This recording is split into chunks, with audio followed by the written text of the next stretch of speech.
अमृत रस पीले रे। कलयुग रिकॉर्डिंग स्टूडियो महसपुर अमृत रस पीले रे।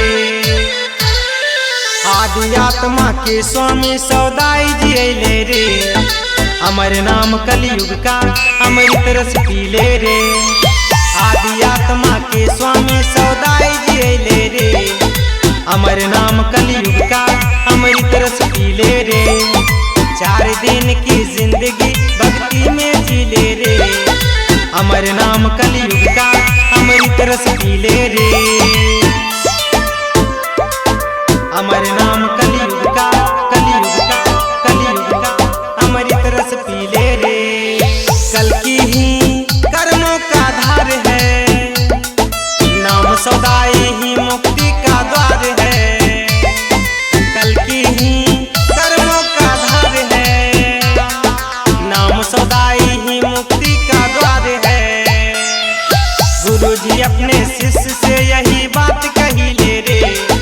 अमर नाम कलयुग का अमृत रस पीले रे। आदि आत्मा के स्वामी साधु जी अइले रे। अमर नाम कलयुग का अमृत रस पीले रे। अमर नाम कलयुग का अमृत रस पीले रे। तन मन में बसा ले कलयुग नाम रे।